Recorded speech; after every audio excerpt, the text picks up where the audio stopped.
There is a certain dignity to the barrier islands of Louisiana. These unique microcosms extend along the state's shoreline, serving as natural guardians for intricate ecologies. They harbor fisheries, protect nurseries, and provide habitat for a vast variety of plants and animals.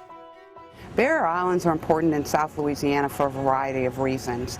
They form that critical line between what we think of as our state, Louisiana, and the ocean, the Gulf of Mexico.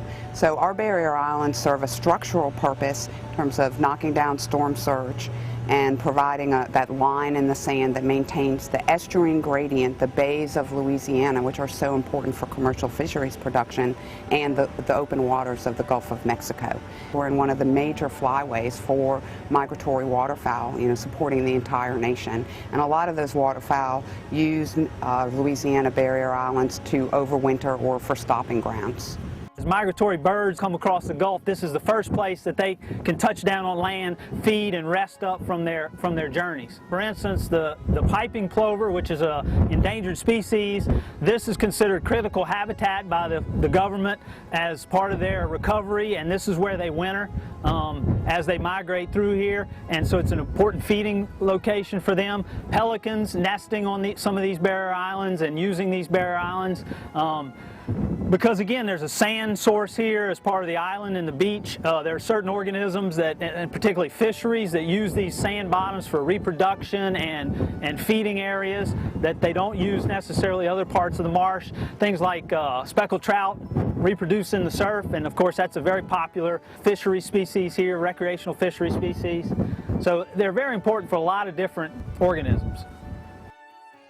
Louisiana's barrier islands are often called the state's first line of defense against the storm forces of wave action and surge. Along with coastal wetlands, they protect land, families, and livelihoods.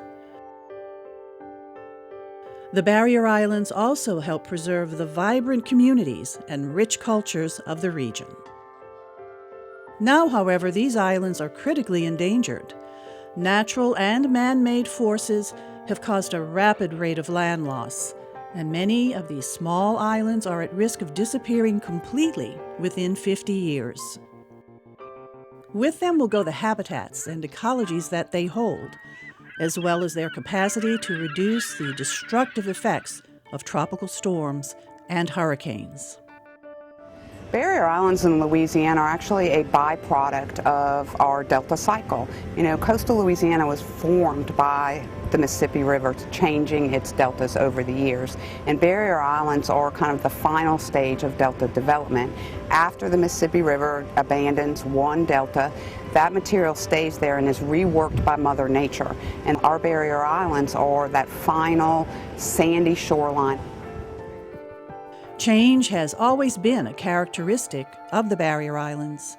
Never permanent or static features of the landscape, the barrier islands and the Louisiana shoreline constantly grow, migrate, and erode over their natural lifespan. As barrier islands degrade, the gaps between the islands, called passes, increase in size and number. Over the last century, man-made levees designed to contain the flooding of the Mississippi also halted the natural movement of the river. As a result, no new deltas were created to deliver sediment along the coast, no newly abandoned deltas were disappearing, and no new barrier islands were created. Basically, by man leveeing the river and not allowing the channel to switch anymore, you don't see a new delta forming in locations as would happen, and you don't see new barrier islands. And the cycle of barrier islands is such that eventually they erode away, they disappear, and they turn to shoals. But because we've locked the system down now, if we're going to maintain some sort of barrier system, we basically have to manually do that by introducing sediment. Today, there are technologies that can supplement the natural processes of these vital coastal islands and reverse some of the land loss. And even as the barrier islands and their passes shift and change, coastal restoration efforts can positively affect the whole system, including the fragile coastal wetlands and barrier shorelines.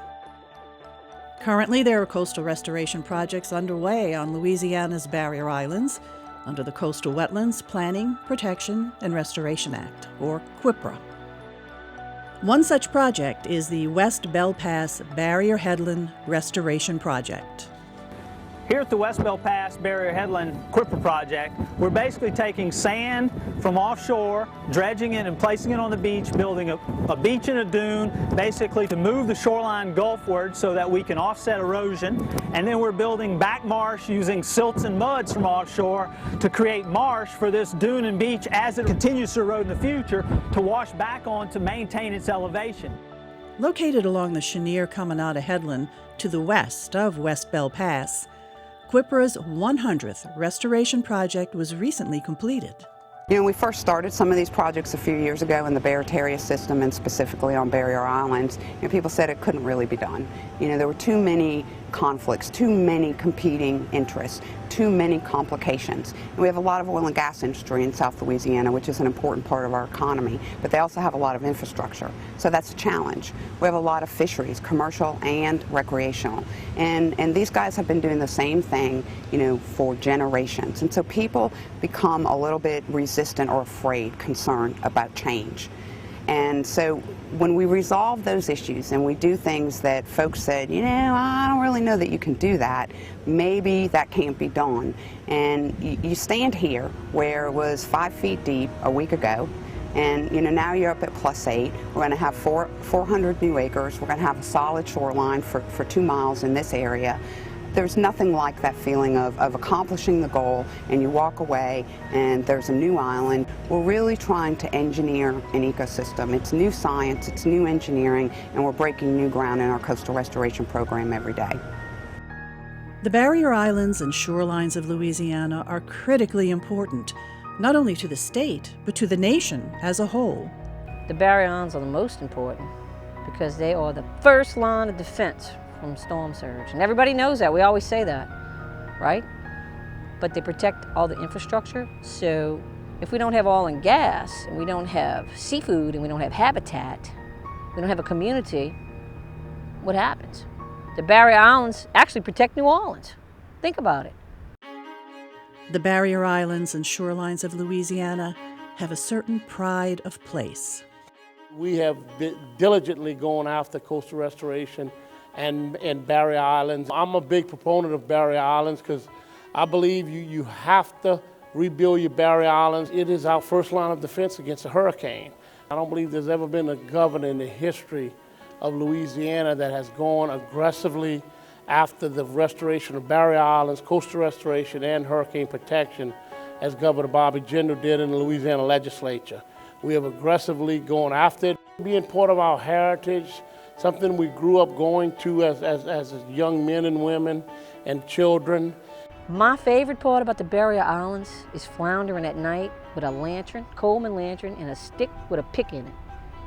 And seeing that eye open up and getting that flounder and bringing it home and stuffing it with fresh shrimp. It's delicious. It's my favorite memory, walking the beach and floundering. Awesome. You know, staying out here, pitching a tent, building a fire. How many people got their own beach? With CWIPRA's federal efforts and Louisiana's state match, along with local support, coastal restoration efforts can continue to restore and enhance Louisiana's barrier islands and shoreline, preserving both their protective presence and their exquisite ecologies.